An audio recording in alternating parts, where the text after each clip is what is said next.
Loin de la pandémie actuelle, il n'y a pas si longtemps d'ailleurs, c'était dans la rue et en musique qu'ATD Carmonte ouvrait sa campagne de sensibilisation.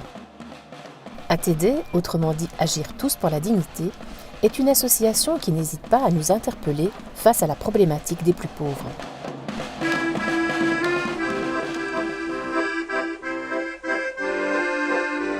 Fondée il y a plus de 60 ans par le père Joseph Rysinski, elle est toujours l'une des plus actives sur le terrain.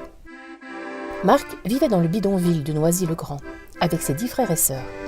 À l'époque, il avait 6 ans et il a très bien connu le père Joseph. Il était là dans le bidonville et puis il nous surprenait parce que il faisait plein de choses, mais on se demandait pourquoi il restait avec nous alors que nous on vivait dans la boue, dans les igloos, et lui il n'était pas obligé. Donc on se disait mais pourquoi cet homme-là, pourquoi ce curé il vient chez nous.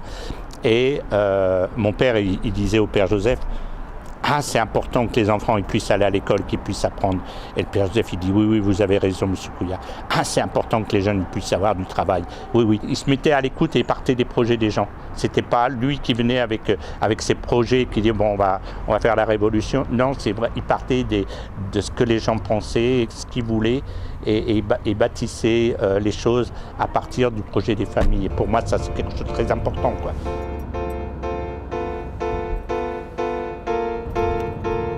ATD Carmonte, c'est bien plus que combattre la misère.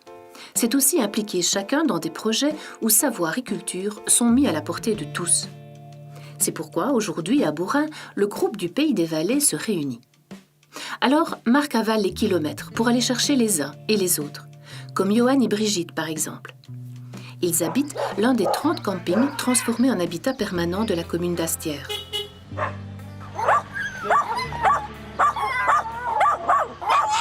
Ok. Ici, les transports en commun n'existent pas, c'est un peu la débrouille.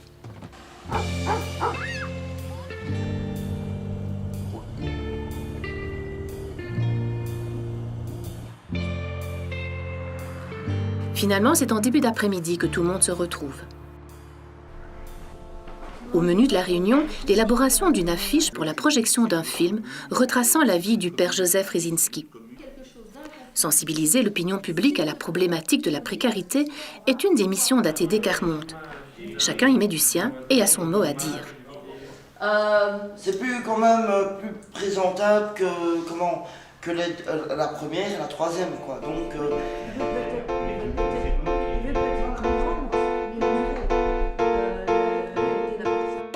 Une culture à la portée de tous, c'est aussi l'objectif premier de cette tente, plantée dans la plaine de jeux d'un quartier de la périphérie liégeoise.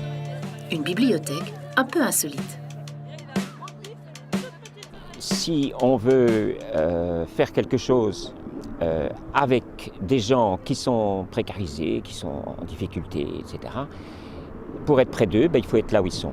Et donc voilà, je démarre avec les gosses, et à partir des gosses, tous les mercredis, je rencontre maintenant les familles de plus en plus.